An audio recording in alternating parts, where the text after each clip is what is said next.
Ги гледате вестите на Сител. Во студиото со вас, Маријан Ников. Добро утро, вести во 8. Еврокомесарката за проширување Марта Кос денеска доаѓа во Скопје.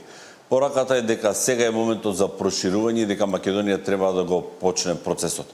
Подсетува дека ниту една земја кандидат никогаш не добила гаранција дека во процесот нема да се појави нов спор, се додека последната земја членка не го ратификува договорот за пристапување.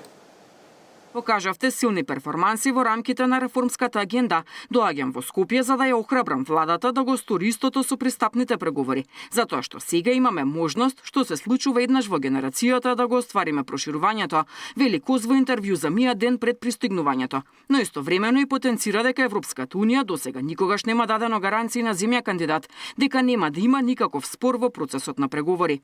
Вистината е дека ни една земја кандидат никогаш не добила гаранции дека нема да се појави друг спор за време на процесот на пристапување, се до моментот кога последната земја членка ќе го ратификува договорот за пристапување. Ова е начинот на кој функционира проширувањето на Унијата. Важно е да се прифати оваа реалност, вели Кос за Мија. Еврокомесарката доаѓа само една недела по завршувањето на рокот кој Унијата им го постави на земјите кандидатки за исполнување на реформската агенда. Па домашните експерти очекуваат Македонија да добие пофалби за овој процес, но и потсетување дека нема начин како да се заобиколат превземените обврски за уставни измени. Па мислам дека ќе бидеме делумно пофалени за испорачаното за реформската агенда. Како што гледаме, имаме малку и нејасни пораки околу тоа колку точно мерки се до крај исполнети. Се зборува измеѓу 6 и 16, за 6 се сигурно целосно исполнети, 16, другите 10 може би се делумно исполнети, па ќе видиме како тоа ќе биде оценето.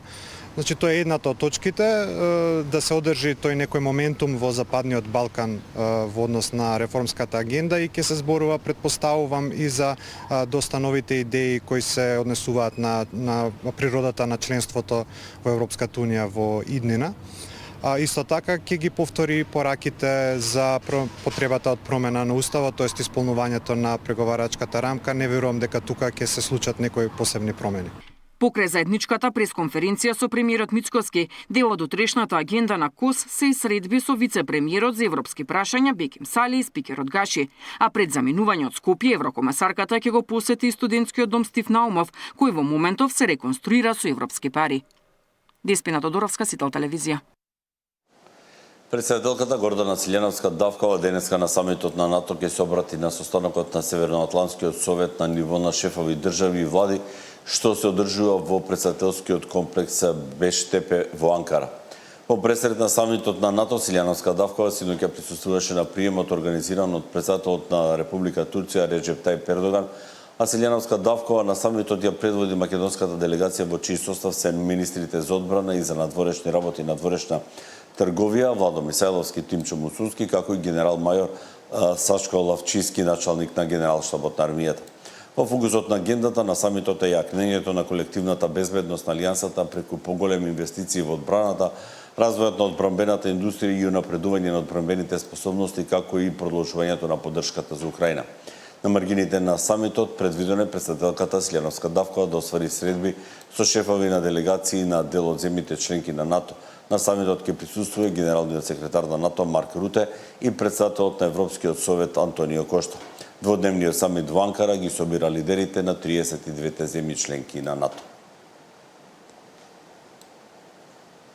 Пропадна обидот за измени на изборниот законник. Партиите и натаму се поделени околу изборните единици, гласањето на диаспората и политичкото рекламирање. Власта сега предлага опозицијата сама да договори заедничко решение кое мнозинството би го прифатило, но од СДСМ ја одбиваат идејата. Колку повеќе разговори, толку повеќе разлики меѓу политичките партии околу новите изборни правила и во делот на изборните единици и во делот на гласањето на диаспората. Пропадна и последниот обид измените на изборниот законник да бидат донесени во грес периодот, што го даде Брисел за усвојување на реформската агенда поврзана со планот за раст. Од мнозинството со нов предлог, опозицијските партии да договорат заедничко решение, кое власта ќе го прифати во името на политичкиот консензус. Ќе гледаме дека платформите им се исти, но се разликуваат во деталите. Да седнат да се договорат за една изборна единица, да седнат да се договорат за модел на финансирање, да седнат да се договорат за поплаките и начинот на кој што тие би биле прифатливи и да седнат и меѓу себе да се договорат дури и за моделот на изјаснување на дијаспората. Сето тоа кое што овие опозицијски партии ќе го понудат до нас преку еден пречистен текст на закон, ние тоа ќе го прифатиме. За нас, како Глен, важно е дијаспората да има можност да гласа без разлика дали преку електронско гласање, по пошта, но да бидат безбедни, транспарентни и сигурни форми во согласно со меѓународните стандарди. Од СДСМ ја одбиваат и оваа идеја. Нема што Социјалдемократскиот сојуз на Македонија да се договара со опозицијата. Проблемот е кај власта, кај Мицковски, кој сака да манипулира со 200.000 гласови. Овие одредби треба да почнат да се применуваат дури од изборите во 2029 година.